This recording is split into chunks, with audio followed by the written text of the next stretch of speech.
वो ऐतिहासिक क्षण है जिसका हमें बहुत लंबे समय से इंतजार था।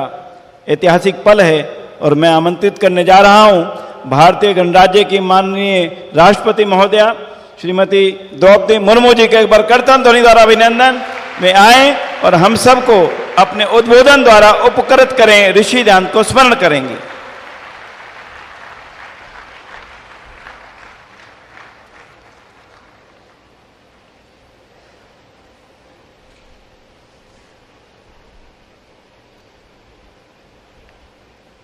इस भव्य समारोह में उपस्थित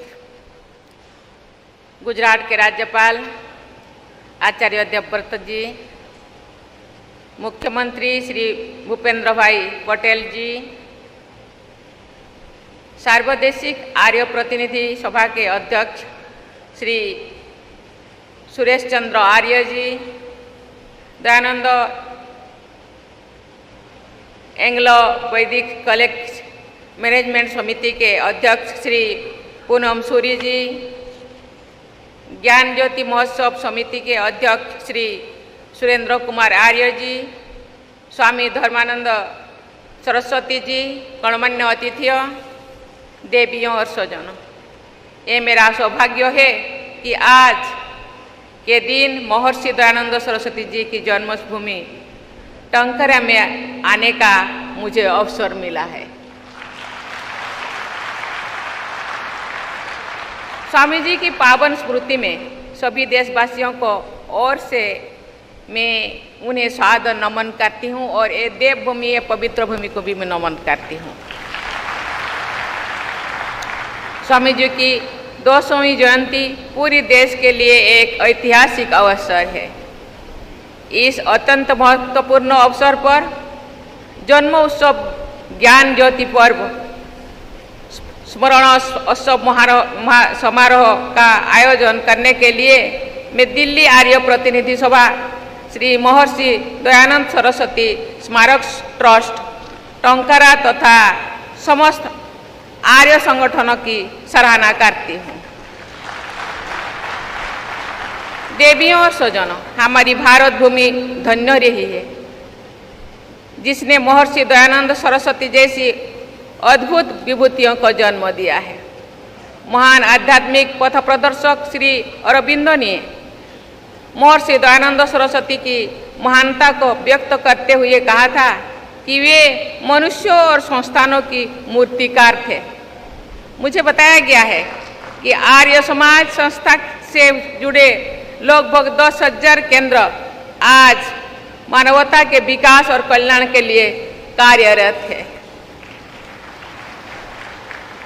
स्वामी जी के आदर्शों का गहरा प्रभाव लोकमान्य तिलक, लाला हंसराज, स्वामी श्रद्धानंद और लाला लाजपत राय जैसे महापुरुषों पर पड़ा। स्वामी जी और उनके असाधारण अनुयायियों ने भारत के लोगों में नई चिंता का और नई चेतना का, आत्मविश्वास का संचार किया। कठियावाड़ की इस धरती ने भारत माता के महानतम सपूतों को जन्म दिया है। महर्षि दयानंद सरस्वती के बाद की पीढ़ियों में इसी क्षेत्र से राष्ट्रपिता महात्मा गांधी का जन्म हुआ। स्वामी जी ने समाज सुधार का बीड़ा उठाए और सत्य की सिद्ध करने के लिए सत्यार्थ प्रकाश नामक अमर ग्रंथों की रचना की। महात्मा गांधी ने भारतीय राजनीति में जन जन को शामिल करते हुए उसे आध्यात्मिक आधार दिया और सत्य के प्रयोग नामक आत्मकथा की रचना की। ये दोनों ग्रंथ हमारे देशवासियों का ही नहीं बल्कि मानवता का मार्गदर्शन करते रहेंगे और करते ही रहेंगे। कठियावाड़ में जन्म इन दोनों महापुरुषों के जीवन से सभी देशवासियों तथा पूरे मानवता को प्रेरणा मिलती रहेगी। इन दोनों महान विभूतियों से जुड़े एक तथ्यों का मैं उल्लेख करना चाहूँगी। अपने ग्रंथ सत्यार्थ प्रकाश में स्वामी जी ने नमक कानून का विशेष विरोध किया था। उस ग्रंथ के प्रकाशन के लगभग 5 दशकों के बाद महात्मा गांधी ने नमक कानून का उल्लंघन किया और हमारे स्वाधीनता संग्राम में एक नए ऊर्जा का संचार किया। देश की सोई हुई आत्मा को जगाने, समाज को नैतिकता और समानता के आदर्शों से जोड़ने तथा देशवासियों में आत्मगौरव का संचार करने में सौराष्ट्र की इस भूमि ने पूरे राष्ट्र को सही दिशा दिखाई है। भारत ने आधुनिक इतिहास का अध्ययन करने वाला ये जानते हैं कि आरंभ में स्वामी जी संस्कृत में ही अपने बात कहते और लिखते थे, लेकिन उन्होंने ये सोचा कि उन्हें सामान्य लोगों से सीधा संपर्क बनाना चाहिए। इसलिए स्वामी जी ने समाज को सही दिशा दिखाने के लिए जौन भाषा यानी हिंदी का प्रयोग करना शुरू किया।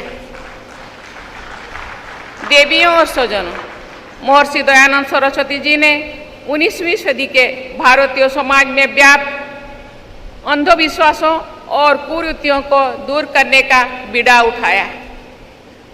उनके द्वारा फैलाए गए प्रकाश से रूढ़ियों और अज्ञान का अंधेरा दूर हुआ और प्रकाश तब से लेकर आज तक देशवासियों को मार्गदर्शन करता रहा और भविष्य में भी करता रहेगा। स्वामी जी ने समाज को आधुनिकता और सामाजिक न्याय का रास्ता दिखाया। उन्होंने बाल विवाह और बहुविवाह का कड़ा विरोध किया। उन्होंने विधवा विवाह को प्रोत्साहित किया।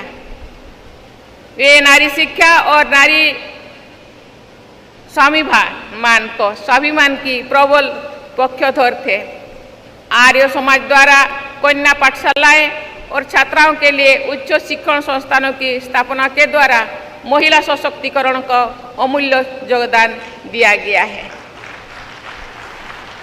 आज हमारी बेटियां विभिन्न क्षेत्रों में उपलब्धियां के नई कीर्तिमान स्थापित कर रहे हैं।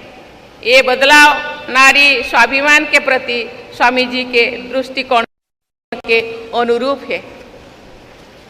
महात्मा गांधी मानते थे कि वो दूर करने के लिए स्वामी दयानंद जी का अभियान समाज सुधार का उनका सबसे महत्वपूर्ण कार्य था। गांधी जी ने स्वयं भी स्वामी जी के उस अस्पृश्यता उन्मूलन अभियान को सर्वाधिक महत्व दिया। स्वामी जी के समानता तथा समावेश के आदर्शों के अनुरूप अखिल भारतीय दयानंद सेवाश्रम संघ द्वारा जनजातीय आबादी वाले क्षेत्रों में विद्यालय चलाया जा रहा है। आदिवासी युवाओं के लिए कौशल विकास केंद्र चलाया जा रहा है। इन स्कूलों और केंद्रों में छात्रों को निःशुल्क आवास और शिक्षा प्रदान की अभी भी चल रहा है।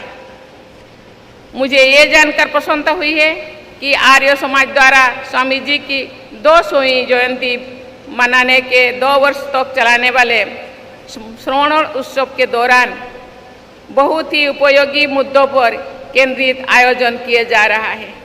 पारिवारिक और सामाजिक सौहार्द, प्राकृतिक कृषि तथा नशामुक्त से जुड़े आयोजन स्वामी जी के आदर्शों के अनुरूप एक स्वच्छ समाज तथा स्वस्थ समाज, स्वर्णिम भविष्य के निर्माण में सहायक सिद्ध होंगे।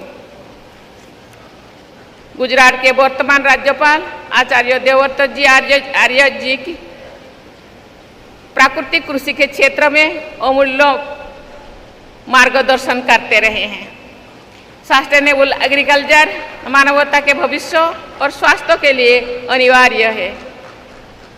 स्वच्छ जल और अच्छी मिट्टी के बिना शरीर स्वस्थ नहीं रह सकता है। प्राकृतिक कृषि को अपनाना क्लाइमेट चेंज की चुनौतियों का सामना करने में भी सहायक होगा। आचार्य देवव्रत जी ने स्वामी दयानंद सरस्वती के विचारों और आदर्शों को पूरी निष्ठा के साथ आगे बढ़ाया है। इसके लिए मैं उनकी विशेष सराहना करती हूँ। अगले वर्ष स्वामी जी के द्वारा आर्य समाज की स्थापना के 150 वर्ष पूरी हो जाएंगे। मुझे पूरा विश्वास है कि आर्य समाज से जुड़े सभी लोग पूरे विश्व को श्रेष्ठ बनाने की स्वामी जी की सोच को कार्य रूप देने के दिशा में निरंतर आगे बढ़ते रहेंगे। मैं एक बार फिर महर्षि दयानंद सरस्वती जी की स्मृति को नमन करती हूँ और आर्य समाज परिवार की विश्वव्यापी सफलता की कामना करती हूँ। आप सबका बहुत बहुत धन्यवाद। जय हिंद, जय भारत। सभी अपने स्थानों पर खड़े होंगे और राष्ट्रगान होगा। 1 मिनट।